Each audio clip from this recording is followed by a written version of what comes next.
మరణానంతరం శరీరాన్ని దేహాన్ని దానం చేయడం వల్ల వైద్య విద్యార్థులకు జ్ఞానం పెరిగి సమాజంలో మంచి వైద్యులుగా మారుతారని వైద్య కళాశాల ప్రొఫెసర్ భరత్ కుమార్ అన్నారు.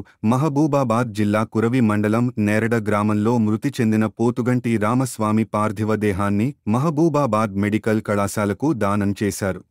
ఈ వైద్య కళాశాలలో అనాటమీ డిపార్ట్మెంట్ శరీర నిర్మాణ శాస్త్ర విభాగానికి అధిపతిగా ఉన్నాను. సో శరీరము మరణానంతరం పార్థివ దేహాన్ని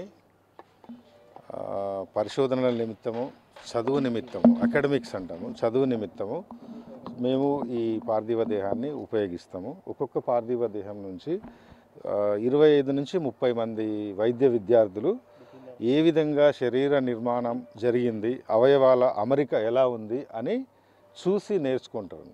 దాని గురించి మేము పార్థివ దేహాలని యాక్సెప్ట్ చేస్తాము. డొనేషన్స్ని యాక్సెప్ట్ చేసి విద్యార్థులకి వాళ్ళ నాలెడ్జ్ ఇంప్రూవ్ చేయడం కోసం, స్కిల్స్ ఇంప్రూవ్ చేయడం కోసం వీటిని ఉపయోగిస్తాం.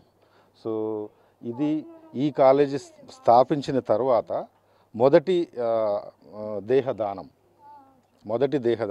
ఇది చరిత్ర నిలిచిపోతుంది. సో అందరికీ ఒక ముఖ్యమైన రిక్వెస్ట్ ఏంటంటే ప్రతి ఒక్కళ్ళు కూడా అభ్యుదయంగా ఆలోచించి మరణానంతరం శరీరం ఖననం చేస్తే అది ఎవరికి ఉపయోగకరంగా ఉండదు. సో ఈ విధంగా కనుక దేహాన్ని దానం చేయడం వల్ల వైద్య విద్యార్థులకు నాలెడ్జ్ పెరుగుతుంది.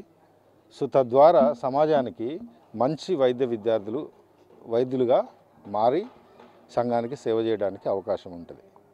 సో అందరికీ నా విన్నపం ఏంటంటే ఈ దిశ లోపల అందరూ ఆలోచించి తగు నిర్ణయం తీసుకుంటే సమాజానికి ఉపయోగకరంగా ఉంటుందని మనం చేసుకుంటాం. పోయిన సంవత్సరం మనకు 5 బాడీలు వచ్చినాయి.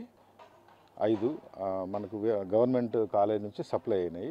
దాంతో ఇప్పుడు 150 మంది విద్యార్థులకు థెరపీ తీయడం జరిగింది. ఇప్పుడు ఈ సంవత్సరానికి మన దగ్గర 2 బాడీస్ అందుబాటులో ఉన్నాయి. సో ఈ సార్ బాడీ తోటి 3 అవుతాయి.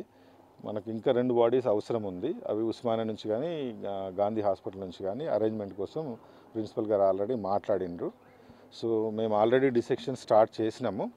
ఉన్న వాటితోటి చెప్తున్నాము. ఒక్కొక్కటి యాడ్ అవుతుంటే ఇంకా మెరుగైన శిక్షణ అందించడానికి అవకాశం ఉంటుంది. ఈరోజు మాకు గవర్నమెంట్ మెడికల్ కాలేజీకి పోతుగంటి రామస్వామి గారు అనే ఒక స్వాతంత్ర సమరయోధులు, నేరడ గ్రామ వాస్తవ్యులు, ఆయన 96 సంవత్సరాల వయసులో నిన్న పరమపదించడం జరిగింది. ఆయన సంవత్సరంన్నర క్రితము ఆయన శరీరాన్ని మెడికల్ కాలేజీకి డొనేట్ చేస్తాను అని ఒక కన్సెంట్ ఇవ్వడం జరిగింది. సో దాని ప్రకారము వారి బంధువులు, మిత్రులు, ఇంకా మిగతా స్వాతంత్ర సమయోధులు, స్వాతంత్ర సమర సహచరులు అందరూ ఈరోజు ఆయన బాడీని మెడికల్ కాలేజ్కి అందజేయడం కోసం ఈరోజు ఇక్కడికి వచ్చారు. సో ఆయన జీవించి ఉన్నప్పుడు స్వాతంత్ర సమరయోధులుగా దేశానికి సేవ చేశారు. తర్వాత ప్రజాప్రతినిధిగా ప్రజలకి ఎంతో కొంత సేవను అందించారు. ఆయన చనిపోయిన తర్వాత కూడా ఆయన శరీరాన్ని ఈ విధంగా మెడికల్ కాలేజ్ కోసం డొనేట్ చేయడం అనేది, ఆయన చనిపోయిన తర్వాత కూడా ఆయన శరీరాన్ని మంచి పనులకు ఉపయోగించే నిర్ణయం తీసుకున్నారు. ఇది చాలా హర్షించదగ్గ విషయము. సో ఈ బాడీస్ మేము యాక్సెప్ట్ చేయడం ద్వారా మెడికల్ కాలేజీలో విద్యార్థులకు దాదాపు ఒక్కొక్క బాడీ నుంచి 25 నుంచి 30 మంది స్టూడెంట్స్, వైద్య విద్యార్థులు విద్యను అభ్యసించి మానవ శరీర నిర్మాణ శాస్త్రం అనగా ఎనాటమీ గురించి తెలుసుకుని ఫ్యూచర్లో మంచి నాలెడ్జ్ని సంపాదించి పిల్లలు మంచి వైద్యులుగా తయారయ్యే అవకాశం ఉన్నది. సో ఈ రకంగా ఈ బాడీ డొనేట్ చేసినందుకు, తెచ్చి అప్పగించినందుకు వారికి కుటుంబ సభ్యులందరికీ, వారి మిత్రులకు, వారి సహచరులందరికీ కృతజ్ఞతలు తెలియజేసుకుంటున్నాము. వారి ఆత్మ సద్గతిని పొందాలని ఆకాంక్షిస్తూ సెలవు.